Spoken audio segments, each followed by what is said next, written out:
আসসালামু আলাইকুম। সম্মানিত দেশবাসী ভাই বোনেরা, জাতিসংঘের সাধারণ অধিবেশনে ডক্টর মোহাম্মদ ইউনূস যে ভাষণটি দিয়েছেন তা আমরা হুবহু তুলে ধরছি।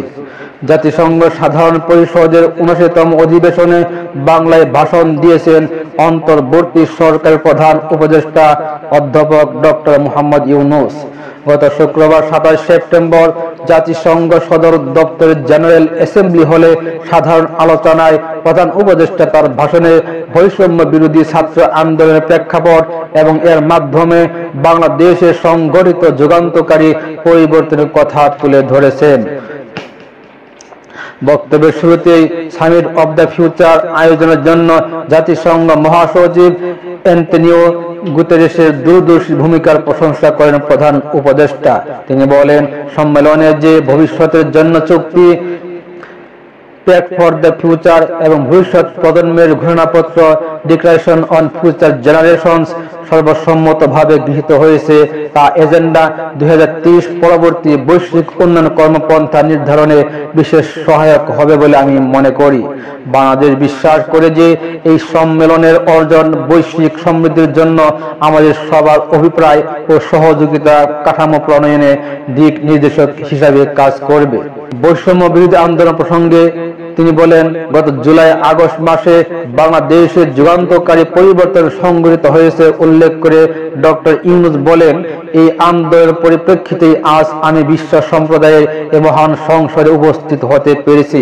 আমাদের গণমানুষের, বিশেষ করে তরুণ সমাজের অপরাণ শক্তি আমাদের বিদ্যমান রাষ্ট্র কাঠামো ও প্রতিষ্ঠানগুলোর আমূল রূপান্তরের এক নতুন সম্ভাবনার দ্বার উন্মোচন করেছে। আমাদের ছাত্র ও যুব সমাজের আন্দোলন প্রথম দিকে মূলত ছিল বৈষম্য বিরোধী আন্দোলন, পর্যায়ক্রমে তা গণ আন্দোলনের রূপ নেয়। এরপর সারা পৃথিবী অবাক বিস্ময়ে দেখেছে কিভাবে সমগ্র বাংলাদেশের মানুষ এক ন্যায়তন্ত্র, নিপীড়ন, বৈষম্য, অবিচার ও দুর্নীতির বিরুদ্ধে রাজপথ এবং সামাজিক যোগাযোগ মাধ্যমে দৃঢ়ভাবে রুখে দাঁড়িয়েছিল। ছাত্র জনতা তাদের অদম্য সংস্কার ও প্রত্যয়ের মাধ্যমে একটি স্বৈরাচারী ও অগণতান্ত্রিক শাসন ব্যবস্থা থেকে মুক্তি এনে দিয়েছে বলে বিশ্ব দরবারে জানান ডক্টর ইউনূস। তিনি বলেন, তাদের এই সম্মিলিত সংকল্পের মধ্যে আমাদের দেশের ভবিষ্যৎ নিহিত, যা এই দেশটিকে বিশ্ব সম্প্রদায়ের মাঝে একটি দায়িত্বশীল জাতির মর্যাদায় উন্নীত করবে বলে আমি বিশ্বাস করি। এই গণ আন্দোলন রাজনৈতিক অধিকার ও উন্নয়নের সুবিধা বঞ্চিত বাংলাদেশের আপামর জনসাধারণকে ঐক্যবদ্ধ করেছে বলে উল্লেখ করেন সরকার প্রধান। তিনি বলেন, বাংলাদেশের মানুষ উন্নয়ন কর্মকাণ্ডে অন্তর্ভুক্তিমূলক অংশীদারিত্ব চেয়েছিল। আমাদের জনগণ একটি ন্যায্য, অন্তর্ভুক্তিমূলক ও কার্যকর গণতন্ত্রের জন্য লড়াই করেছে, যার জন্য আমাদের নতুন প্রজন্ম জীবন বিসর্জন দিয়েছে। আন্দোলনকারীদের প্রজ্ঞা, সাহস ও প্রত্যয়ে ভূয়সী প্রশংসা করে ডক্টর ইউনূস বলেন, বন্দুকের গুলি উপেক্ষা করে বুক পেতে দাঁড়িয়ে গিয়েছিল আমাদের এই তরুণরা। অবৈধ রাষ্ট্র ক্ষমতার বিরুদ্ধে প্রবলভাবে সোচ্চার হয়েছিল আমাদের তরুণীরা।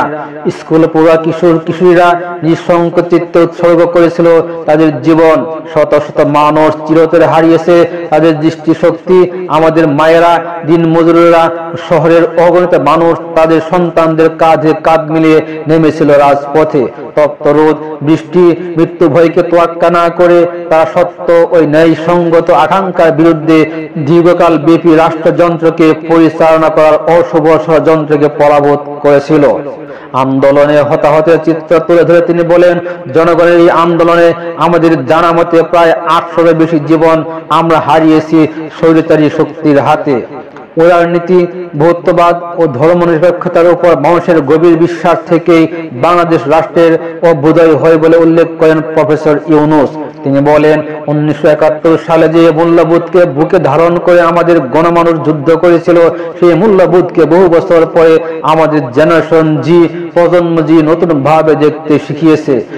এরকমটি আমরা দেখেছিলাম ১৯৫২ সালে ভাষা আন্দোলনে বাংলাকে মাতৃভাষা হিসেবে প্রতিষ্ঠার সময়ও।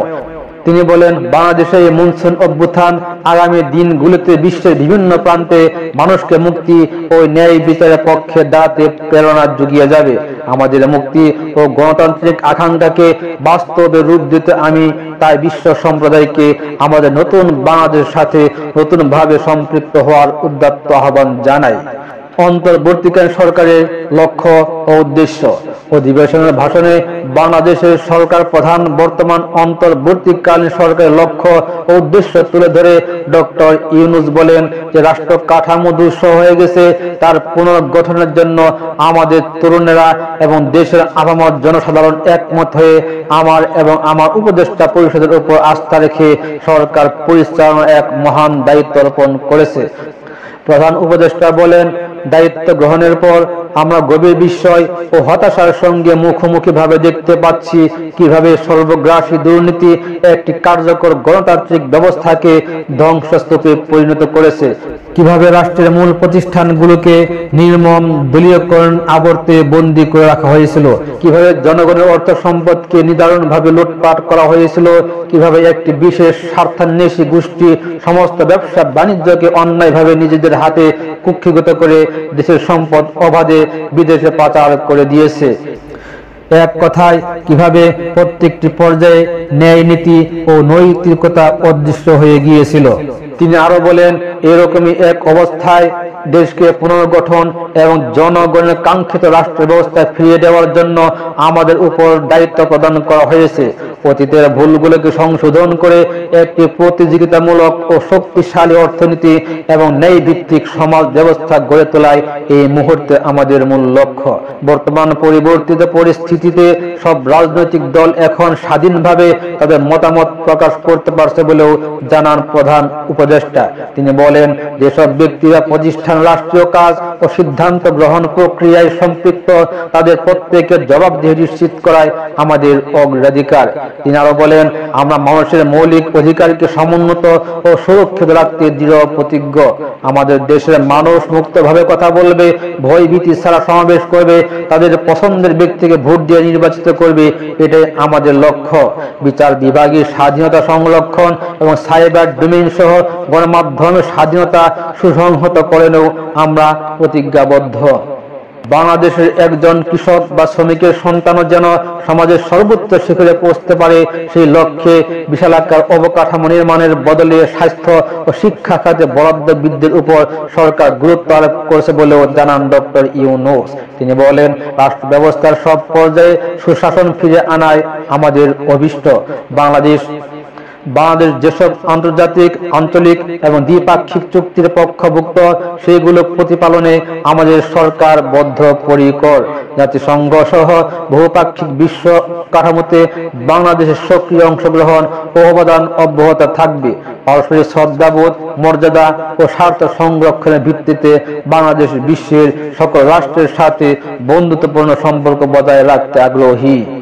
নতুন সরকার যা করছে, মাত্র 7 সপ্তাহের মধ্যে অন্তর্বর্তীকালীন সরকার বিভিন্ন গুরুত্বপূর্ণ পদক্ষেপ গ্রহণ করেছে উল্লেখ করে ডক্টর ইউনূস বলেন, আমাদের অনুরোধে সাড়া দিয়ে জাতিসংঘের মানবাধিকার বিষয়ক হাই কমিশনার বাংলাদেশের গণ আন্দোলনকালে সংঘটিত মানবাধিকার লঙ্ঘনের বিষয়ে বিস্তৃত অনুসন্ধান এবং ঘটনার পুনরাবৃত্তি রোধে পরামর্শ প্রদানের জন্য একটি ফ্যাক্ট ফাইন্ডিং মিশন গঠন এবং তার কাজ শুরু করার জন্য দ্রুত বাংলাদেশে পাঠিয়ে দিয়েছেন।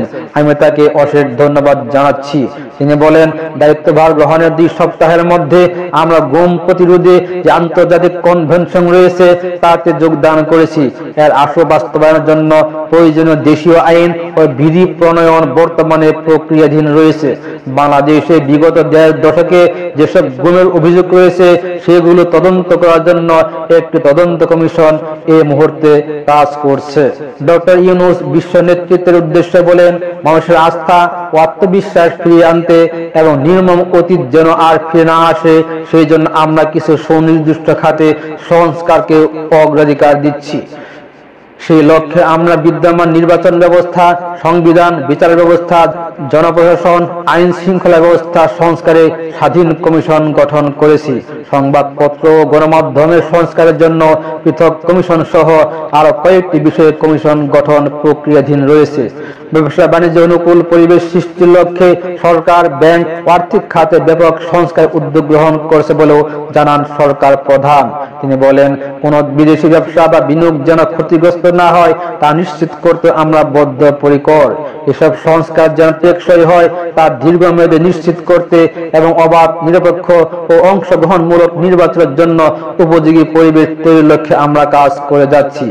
গণতন্ত্র, আইনের শাসন, সমতা ও সমৃদ্ধি অর্জনের মাধ্যমে একটি ন্যায়ভিত্তিক ও অন্তর্ভুক্তিমূলক গণতান্ত্রিক সমাজ হিসেবে আত্মপ্রকাশের অভিপ্রায় বাস্তবায়নে প্রধান উপদেষ্টা বাংলাদেশের প্রতি আন্তর্জাতিক সম্প্রদায়ের সমর্থন ও সহযোগিতা ব্যাপকতর ও গভীরতর করার আহ্বান জানান।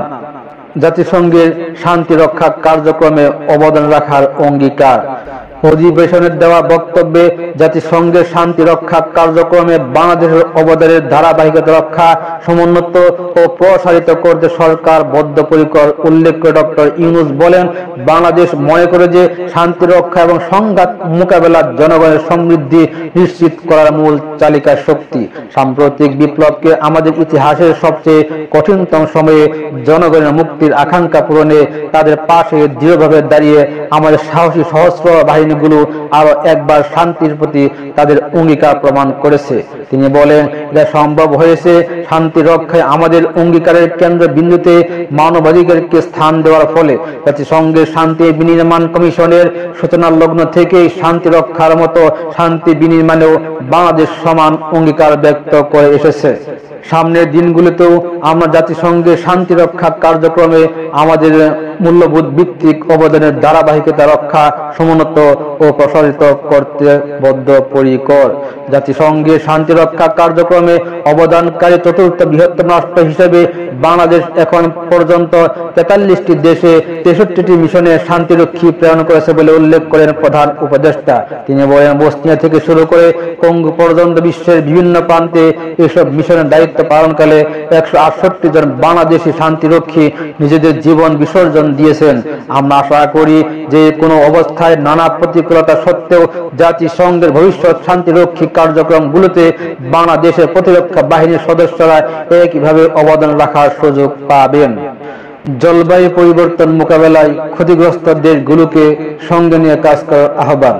পৃথিবীতে বৈশ্বিক অগ্রাধিকারগুলোকে সবাইকে সঠিকভাবে নির্ণয় করতে হবে উল্লেখ করে ডক্টর ইউনূস বলেন, জলবায়ু পরিবর্তন সবার অস্তিত্বের প্রতি হুমকি স্বরূপ। এই গ্রীষ্মে সর্বকালের রেকর্ড ভঙ্গকারী তাপ প্রবাহ আমাদের জলবায়ু জনিত পরিবর্তনের কথা স্পষ্টভাবে স্মরণ করিয়ে দিয়েছে। আমাদের যা প্রয়োজন তা হলো জলবায়ু সম্পর্কিত ন্যায় বিচার, যাতে করে দায়িত্ব জ্ঞানহীন সিদ্ধান্ত, উদাসীন আচরণ কিংবা এর মাধ্যমে সাধিত ক্ষতির বিষয়ে যারা সংশ্লিষ্ট তাদের দায়বদ্ধ করা যায়। জলবায়ু পরিবর্তন জনিত দীর্ঘমেয়াদী প্রভাবগুলো অপূরণীয় ক্ষতির কারণ হয়ে দাঁড়াচ্ছে উল্লেখ করে তিনি বলেন, আমরা জীববৈচিত্র্য হারাচ্ছি, প্যাথোজেনের পরিবর্তনের ফলে নতুন রোগ বাড়ছে, কৃষিক্ষেত্রে চাপ বাড়ছে, ক্রমশমান পানি সম্পদ ঝুঁকিতে ফেলছে আমাদের বাসযোগ্যতাকে। সমুদ্র পৃষ্ঠের উচ্চতা বৃদ্ধি এবং লবণাক্ততা আমাদের বাস্তুতন্ত্রের ক্ষতি করছে প্রতিনিয়ত। ঘূর্ণিঝড়ের সংখ্যা ও মাত্রা বৃদ্ধির কারণে যে ক্ষতি হচ্ছে তাকে উপেক্ষা করার সুযোগ নেই। প্রধান উপদেষ্টা উল্লেখ করেন, ক্ষুদ্র কৃষক এবং প্রান্তিক পর্যায়ে জীবিকা অন্বেষণকারীরা জলবায়ু পরিবর্তন জনিত ঝুঁকির মুখোমুখি হচ্ছে সবচেয়ে বেশি। আমি আজ যখন এই বিশ্ব সভায় কথা বলছি তখন বাংলাদেশের পূর্বাঞ্চলে 50 লাখের অধিক মানুষ তাদের জীবদ্দশায় হওয়া সবচেয়ে ভয়াবহ বন্যা মোকাবেলা করছেন। এ সময় জাতিসংঘ মহাসচিব গুতেরেস দেওয়া তথ্য প্রকাশ করে ডক্টর ইউনূস বলেন, মহাসচিব গুতেরেস আমাদের দেখিয়েছেন যে বিদ্যমান পরিক্রমা অব্যাহত থাকলে বিশ্বের গড় তাপমাত্রা 2.7 ডিগ্রি সেলসিয়াস বৃদ্ধির দিকে অগ্রসর হবে। তাই বাংলাদেশের মতো জলবায়ু ঝুঁকিতে থাকা দেশগুলোতে অভিযোজনের জন্য ব্যাপক বিনিয়োগের আহ্বান জানাচ্ছি। এছাড়া উদ্ভাবনী শক্তির প্রয়োগ ও অতিরিক্ত অর্থায়নের মাধ্যমে লস এন্ড ড্যামেজ ফান্ডকে কার্যকর করা অত্যন্ত গুরুত্বপূর্ণ। জাতিসংঘে ডক্টর ইউনূসের 3 শূন্য ধারণা। একইভাবে প্রযুক্তির সহজলভ্যতা ও সক্ষমতা বৃদ্ধির তাগিদ দিয়ে প্রধান উপদেষ্টা বলেন, নির্দিষ্ট করে বললে আমাদের দরকার জীবন রক্ষাকারী প্রযুক্তি, বিশেষত কৃষি, পানি এবং জনস্বাস্থ্য খাতে, যেখানে ক্ষুদ্র ক্ষুদ্র উদ্ভাবন এবং সমাধান ঝুঁকিতে থাকা জনগোষ্ঠীকে রক্ষা করতে পারে। জলবায়ু সংকটের মোকাবেলা এবং বৈশ্বিক অর্থনীতির সুসংহতকরণে আমাদের যুগবদ্ধভাবে কাজ করতে হবে। বিশ্ব সম্প্রদায় এখন কার্বন মুক্ত পৃথিবী গড়ে তুলতে মনোযোগী হচ্ছে। বিশ্বের অধিকাংশ মানুষকে এই ধরনের পরিবর্তনের সুফলভোগী করতে হলে নেট জিরো পৃথিবীর লক্ষ্যে সমানভাবে পূরণে বাংলাদেশের মতো দেশগুলোকে সঙ্গে নিতে হবে। তা না হলে পারস্পরিক দায়িত্ববোধের মাধ্যমে পারস্পরিক সমৃদ্ধি অর্জনে আমাদের সার্বজনীন অঙ্গীকার পূরণে আমরা পিছিয়ে পড়ব। নোবেল জয়ী ডক্টর ইউনূস বলেন, এক্ষেত্রে আমি বিশ্বাস করি যে সমগ্র বিশ্ব একসঙ্গে ৩-০ এর ধারণা বিবেচনা করতে পারে, যার মাধ্যমে আমরা শূন্য দারিদ্র্য, শূন্য বেকারত্ব এবং শূন্য নেট কার্বন নিঃসরণ অর্জন করতে পারি, যেখানে পৃথিবীর প্রতিটি তরুণ তরুণী চাকরির প্রার্থী না হয়ে বরং উদ্যোক্তা হিসেবে নিজেকে প্রতিষ্ঠিত করার সুযোগ পাবে। তারা যেন সম্পদের সীমাবদ্ধতা সত্ত্বেও নিজ নিজ সৃজনশীলতার বিকাশ করতে পারে, যেখানে একটি ব্যবসায়িক উদ্যোগ সামাজিক সুফল, অর্থনৈতিক মুনাফা এবং প্রকৃতির প্রতি দায়িত্বশীলতার মধ্যে একটি চমৎকার ভারসাম্য আনতে মনোযোগী হতে পারে, যেখানে সামাজিক ব্যবসার মাধ্যমে যে কোনো ব্যক্তি ভোগবাদী জীবনধারা থেকে উত্তরণ করে সামাজিক ও অর্থনৈতিক পরিবর্তনের সৃজনশীল শক্তি হিসেবে নিজেকে প্রতিষ্ঠিত করতে পারবেন। এই সময় উন্নত ও উন্নয়নশীল সব দেশ ও বিভিন্ন অংশীদারদের মধ্যে নতুন দৃষ্টিভঙ্গি, নতুন মূল্যবোধ এবং নতুন একতা প্রয়োজন বলে উল্লেখ করেন প্রধান উপদেষ্টা। তিনি আরো বলেন, সামগ্রিকভাবে এই লক্ষ্য অর্জনে জাতিসংঘ ব্যবস্থা, জাতীয় আঞ্চলিক পর্যায়ে সরকারগুলো, সব ব্যবসা প্রতিষ্ঠান, বেসরকারি অংশীদার এবং দাতব্য সংস্থাগুলোকে কাজ করতে হবে একসঙ্গে। আমাদের অর্থনৈতিক কাঠামোতে সামাজিক ব্যবসাকে স্থান দিলেই নিচের অর্ধেকাংশ মানুষের জীবনে বিরাট পরিবর্তন আনতে পারে। এই পদক্ষেপ একই সঙ্গে জলবায়ু ধ্বংসাত্মক গতিকে সফলভাবে রোধ করতে পারে প্রচলিত বাজার ব্যবস্থার মাধ্যমে। এই বিষয়ে জাতিসংঘ মহাসচিব গুতেরেসের দৃষ্টি আকর্ষণ করে ডক্টর ইউনূস। যুদ্ধের অবসান ঘটানোর আহ্বান। বহুমুখী সংকটে জর্জরিত বর্তমান বিশ্বে যুদ্ধ এবং সংঘাতের ফলে ব্যাপক ভিত্তিতে মানুষের অধিকার খর্ব বলে উল্লেখ করেন ডক্টর ইউনূস। তিনি বলেন, বিশ্ববাসীর উদ্বেগ এবং নিন্দা সত্ত্বেও গাজায় গণহত্যা থামছে না। ফিলিস্তিনের বিদ্যমান বাস্তবতা কেবল আরব কিংবা মুসলমানদের জন্য উদ্বেগজনক নয়, বরং তা সমগ্র মানব জাতির জন্য উদ্বেগের। একজন মানুষ হিসাবে প্রত্যেক ফিলিস্তিনের জীবন অমূল্য। ফিলিস্তিনিদের জনগণের বিরুদ্ধে যে মানবতা বিরোধী অপরাধ হচ্ছে তার জন্য সংশ্লিষ্ট সবাইকে দায়বদ্ধ করতে হবে। ফিলিস্তিনের জনগণের উপর চলমান নৃশংসতার কথা তুলে ধরে তিনি বলেন, বিশেষত নারী এবং শিশুদের সাথে প্রতিনিয়ত যে নিষ্ঠুরতা বিশ্ব দেখছে তা থেকে নিস্তারের জন্য বাংলাদেশ অনতি বিলম্বে সম্পূর্ণ যুদ্ধ বিরতির আহ্বান জানাচ্ছে।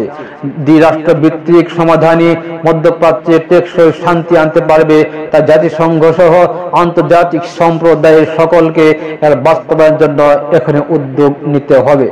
তিনি ইউক্রেন রাশিয়া যুদ্ধের প্রসঙ্গে টেনে বলেন, গত 2.5 বছর ধরে ইউক্রেন চলমান যুদ্ধে বহু মানুষ প্রাণ হারিয়েছে। এই যুদ্ধের প্রভাব সর্বব্যাপী, এমনকি বাংলাদেশের অর্থনীতিতেও এর প্রভাব অনুভূত হচ্ছে। আমরা তাই উভয় পক্ষকেই সংলাপে বসে বিরোধ নিরসনের মাধ্যমে যুদ্ধের অবসান ঘটানোর আহ্বান জানাচ্ছি। রোহিঙ্গাদের টেকসই প্রত্যাবাসন নিশ্চিতে আন্তর্জাতিক সম্প্রদায়ের পর্যাপ্ত সহায়তার আহ্বান। বাংলাদেশ গত 7 বছর ধরে প্রতিবেশী মিয়ানমার থেকে আগত 12 লাখের বেশি রোহিঙ্গাদের মানবিক কারণে আশ্রয় দিয়ে আসছে বলে উল্লেখ করেন ডক্টর ইউনূস। তিনি বলেন, রোহিঙ্গাদের আশ্রয় দেওয়ার ফলে আমরা বিশাল সামাজিক, অর্থনৈতিক, পরিবেশগত ক্ষতির সম্মুখীন হচ্ছি। মিয়ানমারের অভ্যন্তরীণ সমস্যা থেকে সৃষ্ট এই সংকট বাংলাদেশ ও আমাদের অঞ্চলের জন্য প্রথাগত ও অপ্রথাগত উভয় ধরনের নিরাপত্তা ঝুঁকির কারণ হয়ে দাঁড়িয়েছে। তিনি বলেন, মিয়ানমার থেকে বাংলাদেশে বলপূর্বক বাস্তুচ্যুত রোহিঙ্গাদের সহায়তা করতে আমরা অঙ্গীকারবদ্ধ। আমরা রোহিঙ্গাদের জন্য মানবিক সহায়তা কার্যক্রম চালু রাখা এবং তাদের টেকসই প্রত্যাবাসন নিশ্চিতে আন্তর্জাতিক সম্প্রদায়ের পর্যাপ্ত সহায়তা অব্যাহত চাই। রোহিঙ্গাদের সঙ্গে সংঘটিত হওয়া ব্যাপক ভিত্তিক মানবাধিকার লঙ্ঘনের জন্য আন্তর্জাতিক বিচার আদালত এবং আন্তর্জাতিক অপরাধ আদালতের চলমান বিচার প্রক্রিয়ার মাধ্যমে ন্যায় বিচার নিশ্চিত করারও সমানভাবে গুরুত্বপূর্ণ বলে উল্লেখ করেন ডক্টর ইউনূস। রোহিঙ্গারা যাতে করে নিজ দেশে স্বাধীন মর্যাদাপূর্ণ জীবন ধারণ করতে পারে সে লক্ষ্যে অনুকূল পরিবেশ তৈরিতে জাতিসংঘ ও অন্যান্য আন্তর্জাতিক প্রতিষ্ঠানের ধারাবাহিক প্রচেষ্টা প্রশংসার দাবিদার বলে উল্লেখ করেন ডক্টর ইউনূস। তিনি বলেন, এ লক্ষ্যে রোহিঙ্গারা যাতে পর্যাপ্ত নিরাপত্তা অধিকার নিশ্চিত করে তাদের নিজ ভূমি রাখাইনে ফিরে যেতে পারে তার পথ সুগম করা দরকার। মিয়ানমারে প্রতিনিয়ত পরিবর্তনশীল অবস্থা বিবেচনায় রেখে বাংলাদেশ আন্তর্জাতিক সম্প্রদায়ের সাথে একযোগে রোহিঙ্গারা নিজ দেশে মর্যাদাপূর্ণ ও টেকসই প্রত্যাবাসনের জন্য পরিবেশ সৃষ্টিতে কাজ করতে প্রস্তুত।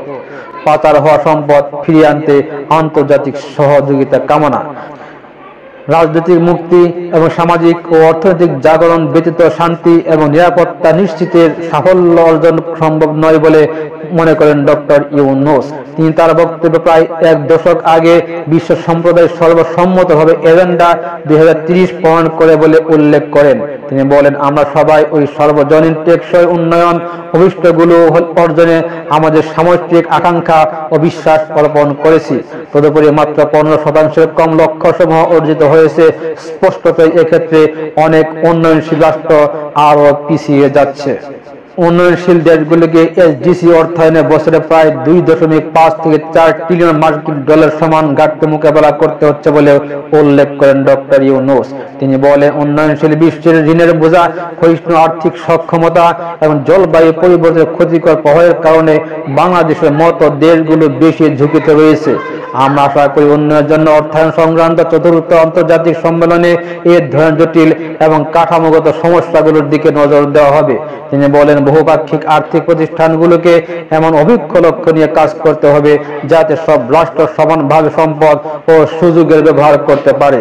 তা নিজেদের কর্মসূচিতে সামাজিক ব্যবসাকে গুরুত্বপূর্ণ ভূমিকা দিতে পারে যাতে নিম্ন আয়ের দেশগুলোর বাস্তবতা বিশেষভাবে মোকাবেলা করা যায়, যা ব্যবসায়ী উদ্যোগ ও ব্যক্তির সৃজনশীলতাকে উদ্বুদ্ধ করে এবং যা বঞ্চিত জনগোষ্ঠীকে বিশেষভাবে সহায়তা করে। এক্ষেত্রে অবৈধ অর্থের প্রবাহ এবং উন্নয়নশীল দেশগুলো থেকে সম্পদের পাচার বন্ধ করার বিষয়ে জোর দেন ডক্টর ইউনূস। তিনি বলেন, উন্নয়নশীল দেশগুলো থেকে পাচার হয়ে যাওয়া সম্পদ ফেরত আনার জন্য আন্তর্জাতিক সহযোগিতা জোরদার করতে হবে।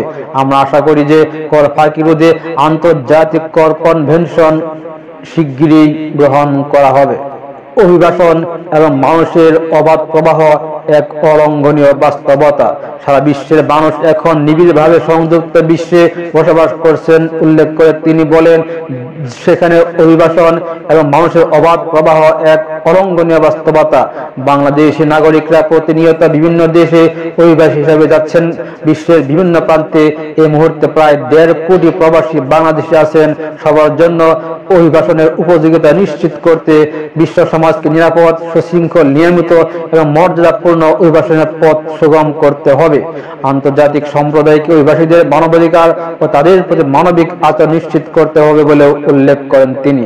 ডক্টর ইউনূস বলেন, অভিবাসনের উপর 2018 সালে যে গ্লোবাল কম্প্যাক্ট অন মাইগ্রেশন নেওয়া হয়েছে তার পূর্ণ বাস্তবায়নে বাংলাদেশ প্রতিশ্রুতিবদ্ধ।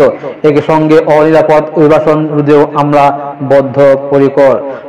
প্রতি বছর প্রায় 25 লক্ষ তরুণ তরুণী বাংলাদেশের শ্রমবাজারে যুক্ত হচ্ছে উল্লেখ করেন ডক্টর ইউনূস। বলেন, বাংলাদেশের বিপুল জনশক্তি প্রায় 2/3 তরুণ। এই জনশক্তিকে বর্তমান আগামীর জন্য গড়ে তোলা বাংলাদেশের জন্য একটি চ্যালেঞ্জ। কর্মপরিবর্তনশীল কর্মজগতে একজন তরুণকে প্রতিনিয়ত নতুন দক্ষতা অর্জন করতে হয় এবং কর্মপরিবেশের সঙ্গে মানিয়ে নেওয়া শিখতে হয়। এই জন্য বাংলাদেশ যখন মধ্যম আয়ের দেশ হিসেবে উন্নত হয়েছে তখন আমরা শিক্ষা এবং প্রযুক্তিগত সহায়তা লাভের উপর বিশেষ জোর দিচ্ছি। অটোনোমাস ইন্টেলিজেন্সের ব্যাপারে শঙ্কা। কৃত্রিম বুদ্ধিমত্তার অভাবনীয় বিকাশ এবং এর বহুমাত্রিক প্রয়োগে বাংলাদেশ বিশেষভাবে আগ্রহী উল্লেখ করে তিনি বলেন, আমাদের তরুণ সমাজ জেনারেটিভ আর্টিফিশিয়াল ইন্টেলিজেন্সের সম্ভাবনা নিয়ে উচ্ছ্বাসিত। একজন বিশ্ব নাগরিক হিসেবে তারাও চায় নতুন পৃথিবীতে নিয়োজিত হতে, কর্মক্ষম হিসেবে নিজেকে গড়ে তুলতে। বাংলাদেশের মতো বৃহৎ তরুণ জনগোষ্ঠীর দেশ যাতে কৃত্রিম বুদ্ধিমত্তার প্রয়োগ জড়িত অর্জিত সুবল থেকে পিছিয়ে না পড়ে বিশ্ব সম্প্রদায়কে তা নিশ্চিত করতে হবে। একই সঙ্গে নিশ্চিত করতে হবে যেন কৃত্রিম বুদ্ধিমত্তার কারণে কর্মক্ষেত্রে মানুষের চাহিদা সংকুচিত হয়ে না যায়। এ প্রসঙ্গে ডক্টর ইউনূস উল্লেখ করেন, আমরা অটোনমাস ইন্টেলিজেন্স অর্থাৎ যে কৃত্রিম বুদ্ধিমত্তা নিজেই কৃত্রিম বুদ্ধিমত্তাকে সম্প্রসারিত করতে পারে, মানুষের কোনো হস্তক্ষেপ ব্যতিরেকে তার ব্যাপারে আমরা বৈজ্ঞানিকদের দৃষ্টি আকর্ষণ করতে চাই। তাই যেন এই ক্ষেত্রে অগ্রসর হওয়ার আগে মানুষের উপর এর প্রভাব সম্বন্ধে নিশ্চিত হয়ে অগ্রসর হন। আমাদের ধারণা অটোনমাস ইন্টেলিজেন্স মানুষের অস্তিত্বকে বিভিন্ন করে তুলতে পারে। নতুন ধরনের সহযোগিতা কাঠামো গড়ে তোলার আহ্বান। বৈশ্বিক ব্যবসা ও জ্ঞানের অধিকারী গোষ্ঠী মানুষের চাহিদাগুলিকে যথাযথভাবে অনুধাবন করে নতুন ধরনের সহযোগিতা কাঠামো দরকার বলে উল্লেখ করেন ডক্টর ইউনূস। তিনি বলে, আন্তর্জাতিক সহযোগিতার মাধ্যমে উন্নয়নশীল দেশগুলোর জন্য এমন একটি রূপান্তরকারী ব্যবস্থা তৈরি করতে হবে যা কর্মসংস্থান, আর্থসামাজিক প্রতিকূলতা বা জীবিকার জন্য জুৎসই সমাধান নিশ্চিত করতে হবে। ডক্টর ইউনূস বলেন, আমাদের প্রচেষ্টা, সক্ষমতা ও সম্পদ একত্রীকরণের মাধ্যমে সবার সামর্থ্য, উদ্ভাবনী শক্তি এবং সমৃদ্ধিকে কাজে লাগাতে হবে। আর্থসামাজিক উন্নয়ন এবং জলবায়ু সহনশীলতা নিয়ে আমরা প্রতিনিয়ত যে প্রতিকূলতার সম্মুখীন হচ্ছি, সম্মিলিত উদ্যোগের মাধ্যমে তার মোকাবেলা করতে হবে। বিশ্বের দক্ষিণাঞ্চলের দেশগুলোর অনন্য অর্থনৈতিক ও সামাজিক প্রেক্ষাপটে দক্ষিণ এবং ত্রিভুজের সহযোগিতা এই ক্ষেত্রে বিশেষভাবে সহায়ক হতে পারে বলে আমি মনে করি, যোগ করেন ডক্টর ইউনূস। তিনি বলেন, বৈশ্বিক দক্ষিণের আওয়াজকে বিশ্বব্যাপী জোরালোভাবে তুলে ধরার জন্য প্রয়োজন সম্মিলিত উদ্যোগ। সেজন্য বৈশ্বিক এজেন্ডা প্রণয়ন ও বাস্তবায়ন নিশ্চিত করতে বৈশ্বিক দক্ষিণের দেশগুলোর মতামতকে যথাযথ গুরুত্বের সাথে বিবেচনা করতে হবে। জনস্বাস্থ্যের ব্যাপক বিনিয়োগ গুরুত্বপূর্ণ। অধিবেশনে দেওয়া বক্তব্য শেষ পর্যায়ে এসে কোভিড অতিমারির অভিজ্ঞতার কথা তুলে ধরে ডক্টর ইউনূস বলেন, করোনার সময় আমরা দেখেছি জনস্বাস্থ্যে ব্যাপক বিনিয়োগ কতটা গুরুত্বপূর্ণ হতে পারে। বিশ্ব স্বাস্থ্য সংস্থার বৈশ্বিক অতিমারি চুক্তির চলমান আলোচনায় বাংলাদেশ নেতৃত্ব দিয়েছে। আমরা তাই কার্যকর আন্তর্জাতিক সহযোগিতা, জনস্বাস্থ্য ব্যবস্থার অর্থায়ন, প্রযুক্তি স্থানান্তর, গবেষণা উন্নয়ন, চিকিৎসা পরীক্ষা, ভ্যাকসিন, থেরাপিউটিক্সের উৎপাদন, ভৌমিকীকরণে এবং সব ভ্যাকসিনকে মেধাস্বত্ব অধিকার মুক্ত ঘোষণা করার ব্যাপারে ঐক্যমত্য। অসংক্রামক রোগগুলোর বিরুদ্ধে লড়াইয়েও এই বিষয়গুলো অত্যন্ত গুরুত্বপূর্ণ বলেও উল্লেখ করেন ডক্টর ইউনূস। জাতিসংঘের সঙ্গে 50 বছরের পথ চলা। এবছর বাংলাদেশ জাতিসংঘের সঙ্গে অংশীদারত্বের সুবর্ণ জয়ন্তী উদযাপন করছে উল্লেখ করে ডক্টর ইউনূস বলেন, গত 50 বছর ছিল আমাদের জন্য একটি পারস্পরিক শিক্ষণীয় সম্মিলিত যাত্রা। সীমিত উপায়ে বাংলাদেশ বৈশ্বিক শান্তি ও নিরাপত্তা, ন্যায্য সমতা, মানবাধিকার, সামাজিক অগ্রগতি ও সমৃদ্ধিতে ধারাবাহিকভাবে অবদান রেখে আসছে। আমাদের সমন্বিত প্রয়াস সত্যিকার অর্থে একটি নিয়ম ভিত্তিক বৈশ্বিক ব্যবস্থা গড়ে তোলে। এই প্রসঙ্গে উদাহরণ হিসেবে তুলে ধরে ডক্টর ইউনূস বলেন, আমি স্মরণ করেছি 1999 সালে জাতিসংঘ সাধারণ পরিষদে ক্ষুদ্র ঋণের উপর গৃহীত রেজুলেশনের কথা। সেই সময় জাতিসংঘ 2005 সালকে ইয়ার অফ মাইক্রো ক্রেডিট ঘোষণা করেছিল, যার ফলে ক্ষুদ্র ঋণ বিশ্বব্যাপী সম্প্রসারিত হওয়ার সুযোগ পেয়েছিল। একই সময় বাংলাদেশের উদ্যোগে গঠিত হয়েছিল ফ্রেন্ডস অফ মাইক্রো ক্রেডিট। 2001 সাল থেকে সাধারণ পরিষদের কালচার অফ পিস সংক্রান্ত বাৎসরিক যে রেজুলেশন গৃহীত হয়ে আসছে, বা নিরাপত্তা পরিষদের নারী শান্তি ও নিরাপত্তা সংক্রান্ত যে 1325 নম্বর রেজুলেশন গৃহীত হয়েছিল, তা বাংলাদেশের বিশ্বজনীন উদ্যোগগুলোর প্রতিফলন ও অবদান। সম্পদের সুষম বন্টনের মাধ্যমে সবার অন্তর্ভুক্তি নিশ্চিত করার আহ্বান।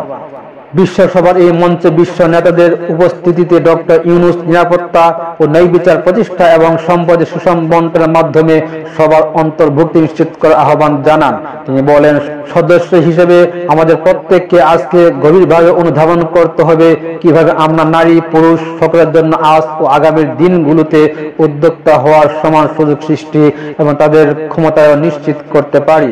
সব বৈশ্বিক সমস্যার সমাধানের জন্য আমাদের সবার হাতে যথেষ্ট ক্ষমতা, সম্পদ এবং উপায় রয়েছে বলে উল্লেখ করেন ডক্টর ইউনূস। তিনি সবার প্রতি আহ্বান জানিয়ে বলেন, আসুন আমরা জাতীয় বা আন্তর্জাতিকভাবে যেসব প্রতিশ্রুতি দিয়েছি তা বাস্তবায়ন করি এবং অর্থনৈতিক ক্ষেত্রে সামাজিক ব্যবস্থার ধারণা প্রতিষ্ঠিত করে সকল প্রকার বৈষম্য ও ও অসমতার অবসানে ঐক্যবদ্ধভাবে কাজ করি। বাংলাদেশের তরুণ প্রমাণ করেছে যে মানুষের স্বাধীনতা, মর্যাদা ও অধিকার সমুন্নত রাখার অভিপ্রায় কোনো উচ্চাভিলাষ নয়, বরং এটা সকলের নিশ্চিত প্রাপ্য। উল্লেখ করে বাংলাদেশ প্রধান উপদেষ্টা বলেন, আজ এই মহান সমাবেশে আপনাদের উপস্থিতিতে শান্তি, সমৃদ্ধি ও ন্যায় বিচার নিশ্চিত করতে আঞ্চলিক ও জাতীয় পর্যায়ে বাংলাদেশ তার ভূমিকাকে ক্রমাগতভাবে জোরদার করার নিশ্চয়তা দিচ্ছে। আল্লাহ হাফেজ। বাংলাদেশ দীর্ঘজীবী হোক।